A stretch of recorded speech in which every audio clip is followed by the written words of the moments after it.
اللہ کی یہ شان ہے، وہ زندے سے مردے کو نکالتا ہے، مردے کو زندے سے نکالتا ہے، بے علموں سے علم والے کو نکالتا ہے، علم والے سے بے علموں کو نکالتا ہے۔ اگر تو وہ چیز شریعت کے مطابق ہے، دین اسلام کے مطابق ہے، بالکل ٹھیک ہے، لیکن جادو کی چونکہ تعریف ہی یہی کی گئی نا، جس چیز کا ماخذ لطیف و دقیق ہو وہ جادو ہے۔ اور اصطلاحی ایکسپلین کیجئے گا اس کا؟ جی آ رہا ہوں، اسی طرف آ رہا ہوں۔ علامہ بیضاوی رحمۃ اللہ تعالی علیہ وہ فرماتے ہیں کہ جادو ہے کیا کہ جس چیز کو بندہ شیطان کے تقرب کے بغیر حاصل نہ کر سکتا ہو، شیطان کی مدد کے بغیر شیطان حاصل کے نہ کر تقرب سکتا اور اس ہو۔ کی مدد کے بغیر حاصل نہ کر سکتا ہو، وہ جادو ہے۔ کیا اچھی تعریف کی ہے۔ جی ہاں، وہ شیطان کو خوش کرنے کے لیے ہر وہ عمل کرے گا، وہ جس سے ہر عمل جو شیاطین شیطان کی مدد کے ساتھ کیا جائے وہ جادو ہے۔ ہاں جی، اس سے معجزہ اور بہت اچھی کرامت بات جو ہیں وہ ممتاز ہو جاتے ہیں۔ بہت اچھی بات اور اس کے بعد جادو کا چونکہ اثر بالکل ہوتا ہے، اور ظاہر ہے کہ نبی پاک صلی اللہ علیہ وسلم پر بھی یہ جادو کیا اچھا، گیا۔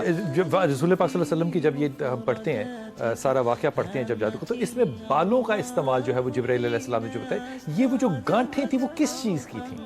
دیکھیے، وہ حدیث پاک کے اندر یہی ہے کہ سرکار صلی اللہ علیہ وسلم پر جب حضور مدینہ شریف تشریف لے گئے تو جب دیکھا کہ اسلام پھلنا پھولنا شروع ہو گیا ہے، ہر طرف پھیل گیا ہے، تو اس وقت ایک یہودی نے حضور پر جادو کیا۔ وہ بال لیے حضور کے اور اس پر اس نے گرہ لگائی، رسول پاک صلی اللہ علیہ وسلم کے بال مبارک پر کیسے لیے ہوں گے؟ دیکھیے، ہر بچہ تھا نا وہ نبی پاک صلی اللہ علیہ وسلم کے پاس خاتون کے بارے میں عورت تھی۔ نبید بن عاصم نام ہے اس کا، اور امام بخاری نے صحیح بخاری کے اندر اس کو نقل کیا ہے، اور امام مسلم نے بھی اس کو نقل کیا ہے۔ جی ہاں، یہودی کا نام کیا تھا؟ نبید بن عاصم یہودی تھا۔ اچھا، اور اس نے کیا کیا کہ وہ اس پر کچھ منتر پڑھ کر وہ کنویں کے اندر ڈال دیے۔ اللہ کے نبی صلی اللہ علیہ وسلم کے پاس یہ چند دن گزرنے کے بعد وہ حضرت جبریل امین قرآن مجید کی آخری دو صورتیں قل اعوذ برب الفلق اور قل اعوذ برب الناس لے کر حاضر ہوئے، تو سرکار کو عرض کیا، یا رسول اللہ آپ یہ ایک ایک پڑھتے جائیں اور یہ گرہ کھلتی جائے گی۔ اس نے گریں لگائی ہوئی تھی؟ 11 گرے تھی، 11 گرے تھی اور 11 ہی آیات۔ یہ 11 ہی آیات ہیں۔ تو پھر سرکار صلی اللہ علیہ وسلم نے یہ آیات کی تلاوت فرمائی تو وہ جادو کا اثر ختم ہو گیا۔